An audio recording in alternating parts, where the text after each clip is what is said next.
সকলকে স্বাগত অপার্নাস মেলানকলিতে। আমি অপর্ণা আবার চলে এসেছি আপনাদের জনানো একটি নতুন গল্প নিয়ে। শেষ পর্যন্ত শোনার অনুরোধ রইল। গল্প ভালো লাগলে অবশ্যই একটি লাইক দেবেন। আর আপনি যদি আমার চ্যানেলে নতুন হয়ে থাকেন তাহলে সাবস্ক্রাইব করে পাশে থাকবেন। নতুন নতুন গল্প শুনতে চাইলে কমেন্ট করে জানাবেন। আমি চেষ্টা করব আপনার পছন্দের গল্প শোনাতে। চলুন শুরু করা যাক আজকের গল্প। বয়সী ষাটোর্ধ এক পুরনো দরজার পাহারাদার হিমাংশু একটি পুরনো গেটের কাছে বসে আছেন। সূর্যাস্তের রং তার মুখে পড়ছে এবং এক ধরনের নিঃসঙ্গতা তার চোখে স্পষ্ট। অন্ধকার এক ধীরে ধীরে গাঢ় হচ্ছে।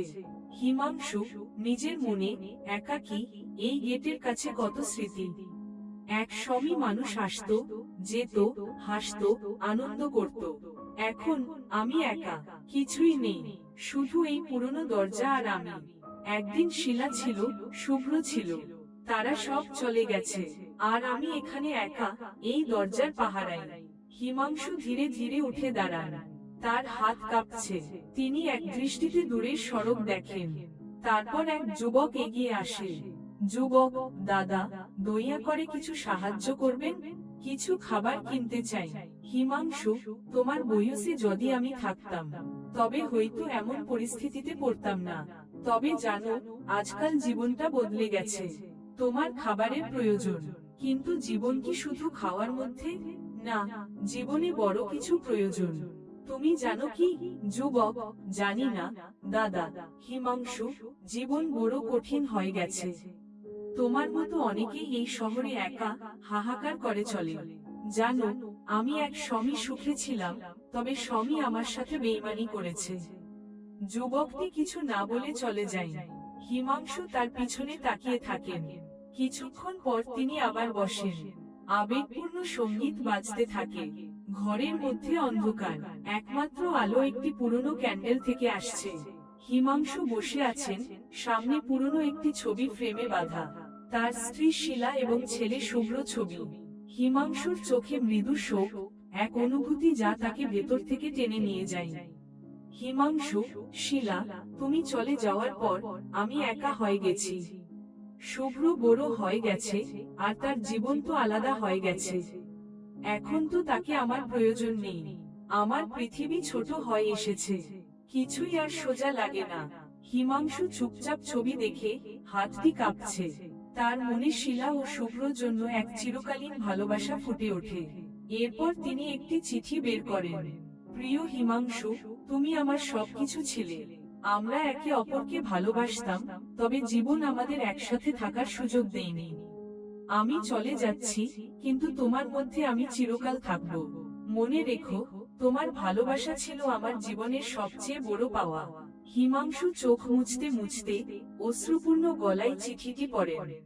দিনের আলো ফিকে হয়ে আসছে। হিমাংশু জানালার পাশে বসে আছেন, বাইরে কিছু মানুষ হাসছে।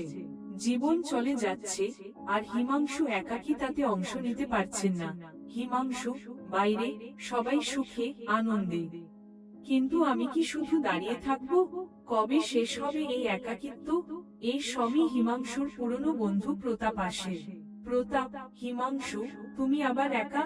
কিছু দরকার? হিমাংশু, কি দরকার প্রতাপ?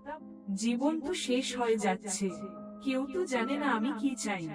শুভ্র আজকাল আমাকে মনে রাখে না, শিলা তো চলে গেছে।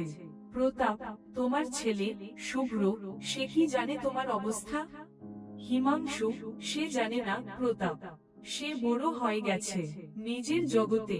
আমি তাকে সঠিক সময়ে ভালোবাসা দিতে পারিনি। আমি তার কাছে আর কিছু চাইও না। প্রতাপ চুপচাপ বসে থাকে, কিছুক্ষণ ধরে এক নিঃশ্বাসে শোক প্রকাশ করতে থাকে।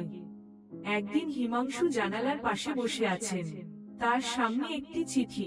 সেদিন তিনি তার পুত্র শুভ্রের জন্য একটি চিঠি লিখেছেন।